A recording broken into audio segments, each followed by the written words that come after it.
Hey everybody, it's Quinn. A couple weeks ago, I did a video on, what is the voice of the customer and how you do that. So I wanted to take it a step further and actually show you a demo. So I'm going to have a dashboard that I'll be sharing you. It's actually going to be a part one and a part two. This is part one. And essentially, the goal of capturing the voice of your customer, right? Now, we all look at a lot of different areas for insights on customer behaviors or trends and just constantly trying to understand what customers want because their needs are ever evolving.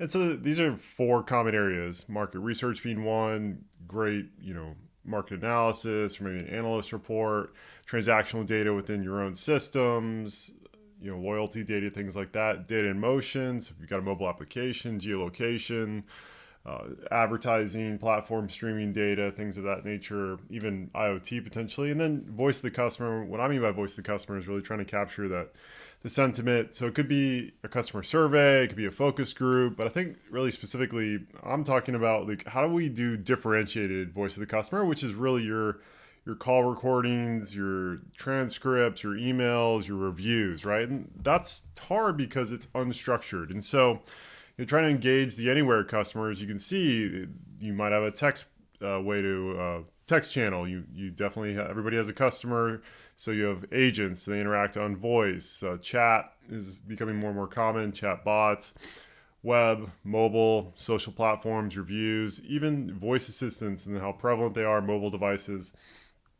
and at home devices. So the example we're going to use today, I think I'm a real big fan of trying to boil it down to what is really the use case and the outcome you're trying to drive to, and what is the smallest part we can really focus on to drive that outcome. And so we're going to be dealing with the customer experience here on the left.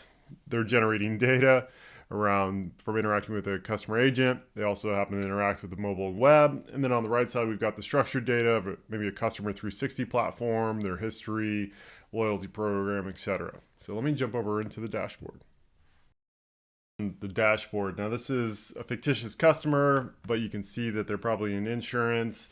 And what we're actually doing is we're streaming voice recordings from, say, your contact center into Amazon S3, doing a conversion from voice to text, and then analyzing that text for sentiment analysis. And what we have here is a positive word cloud, things about dealership, customers, happy, customer service, great advice. But we also got a negative cloud, garbage, shameful, reprehensible, car insurance, profit, things of that nature. But below this, we also have, and that's just to give you some insight into things that are maybe working and not working at a pretty macro level.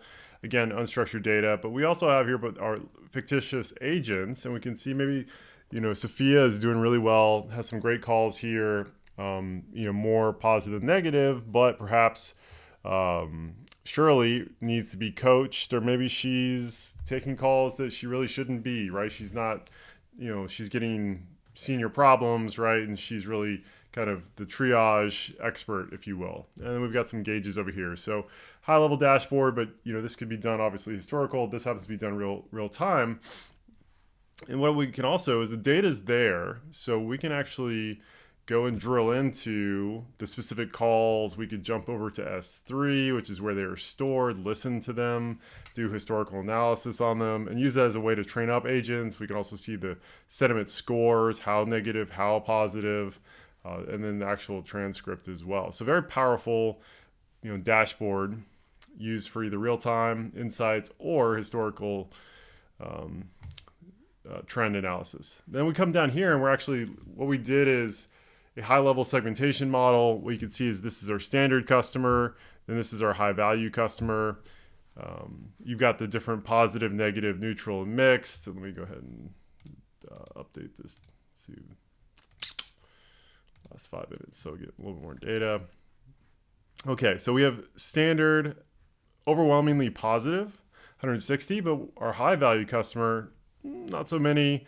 And just by the color, you can see they're actually having, significantly more negative interactions with our high value segment, which is not a good thing, right? So again, just taking our unstructured data, doing real-time sentiment analysis, and then even with a simple segmentation model of our historical transactions, and we're able to see that there's probably a problem that we want to address.